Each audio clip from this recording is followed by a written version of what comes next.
How's it going, guys? My name is Zach with The Movie Castle, and today we're going to be talking about Blade Runner Black Lotus, the animated series on Adult Swim and Crunchyroll. This is Season 1, Episode 7, and this one's entitled Reality. This is from December 18th, 2021, and is once again directed by the show's creators, Kenji Kamiyama and Shinji Aramaki, and once again we star Jessica Henwick as the lead L. This episode is actually written by Alex DeCampi, who wrote another one previously. Alex DeCampi, I always feel the need to point him out. He wrote a really good comic, Grindhouse Doors Open at Midnight, a throwback to the drive-in era, you know, the Grindhouse era. It was a really good comic, so whenever I see he wrote a teleplay, I'll always bring it up. But anyway, before we dive into the episode, I guess I should do a quick explanation as to why this review's so late. The thing is, I checked my DVR on Sling, and it wasn't there, or at least I didn't see it, and I thought, okay, the show went on winter break, which it did do after this episode, and when the show came back, I saw episode 8 pop up, and I said, wait a minute, where's 7? And I went to the show's page on Sling, and the page just wouldn't pull up. It said, check again later, over and over again. So that left me a little frustrated, but I was searching around, seeing if I could find it, and I eventually did actually find it in my recordings, but for whatever reason, it was saved as an extra instead of a Season 1 episode. So I went to extra, it was unlabeled, but the description was right. You know, Sling's usually really good, but for whatever reason, it's been kind of messing up with Blade Runner. I don't know why. It's this, and Episode 3 had kind of weird problems too. Whatever, I thought the show was on winter break, and then I come back and I find, oh, there's a missing episode, and I had to really hunt for it. I'll try to be more punctual, and I'll be doing a bunch of these reviews kind of back-to-back, trying to get caught up. But anyway, let's talk about Episode 7. Episode 7 of 13. So this is the halfway episode of the series. This is the middle. And it's not as big and over-the-top as like that fight scene from the last episode. That was really cool. And there's some cool stuff here, but this kind of feels more like the epilogue to the first half. There's some interesting puzzle pieces. Some ideas about Ellie's memory, and of course she's going after her final target, Dr. M, and it's going in a different way where it's not just a big action set piece. And I did like that this episode featured something really unique that they could only do with the Doctor. So I thought it was pretty cool, and something different, not as big and over the top and crazy as the last time around, but it keeps feeding us that mystery, and she is progressing forward at a steady rate. I overall did like this episode, even if it wasn't the crazy high point of Episode 6. Still pretty cool, and I am looking forward to seeing how this show is going to progress. So, midpoint right now, moving into that second half. Anyway, let's go ahead and talk a little bit about the plot. I'm not going to be doing any major spoilers, so we'll avoid talking about the last third or so, but I do want to say my piece on a few of the plot points and make sure you guys have a basic understanding as to what this episode's about. We open up with Ellie stumbling through the streets because at the end of the last episode she got blown up. She's a replicant, so she appears to be living, but she is not doing too good. She stumbles, she even falls down at one point, and we get a sense of what the citizens in the Blade Runner world are like, because when she falls down, they just step around her and no one even says, hey, are you doing okay, you know? So they are, you know, kind of indifferent and nonchalant, you know? So there is that. She eventually stumbles back to Joseph's apartment. Joseph starts working on patching her up and telling her she really, really needs to stop. And she goes, what are you talking about? There's just one left. I can't kill everybody but the last one. So she's insistent on going out there again.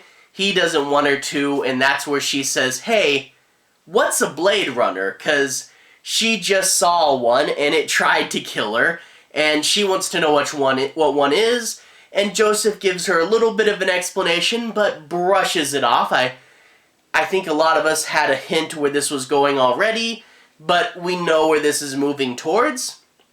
Eventually, Officer Davis shows up at Joseph's store, and he tells Ellie to hide in the closet, and he's going to send her away. Officer Davis walks in, says, hey, I just wanted to check up with you, because, we detained you, but we let you go. I just want to see if everything's doing okay.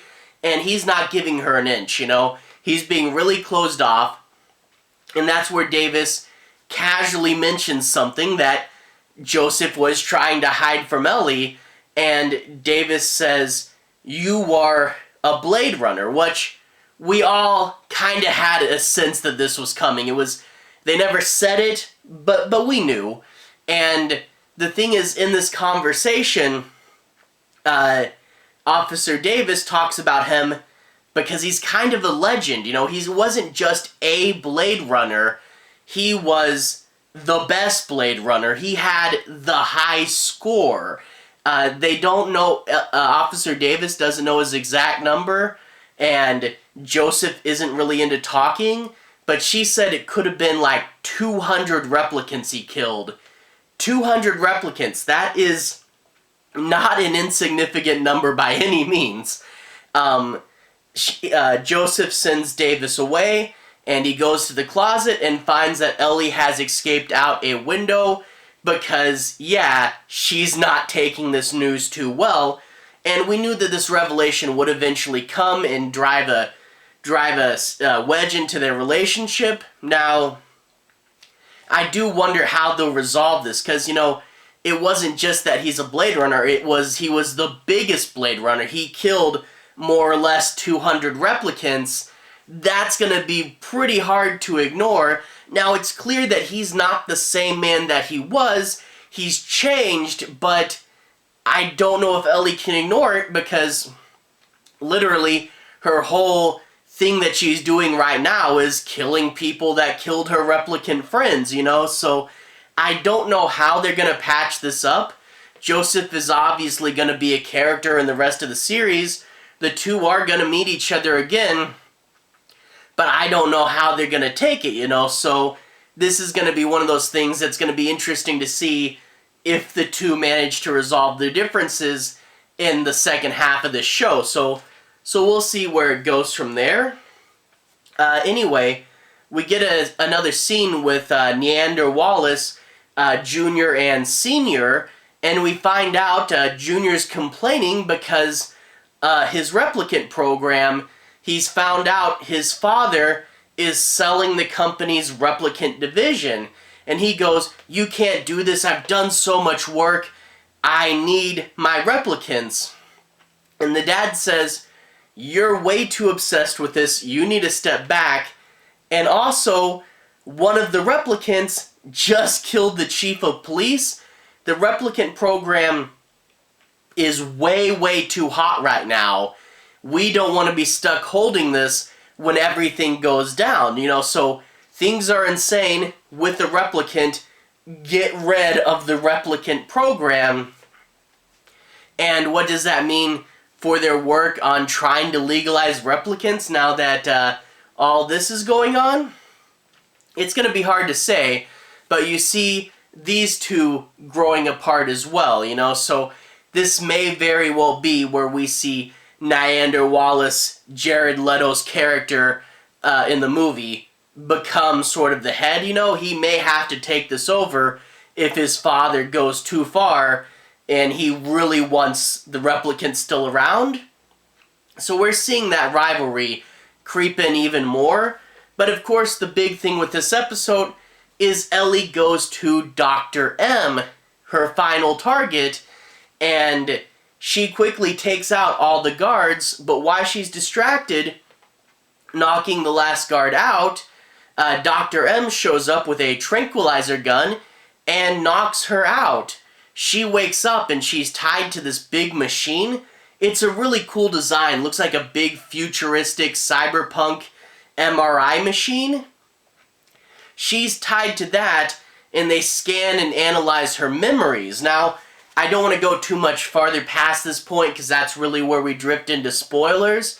But needless to say, there are a few strange things going on in her memories.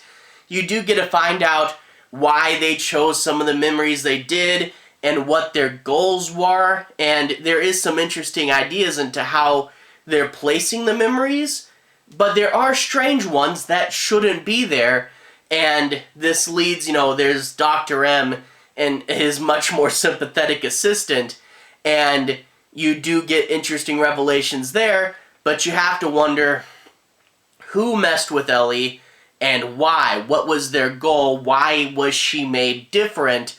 Which I kind of had a feeling she was made different, and I have a few theories, but we'll wait to see where the show progresses. But yeah, some interesting revelations with Ellie's memory, and of course, how does she get out of this situation?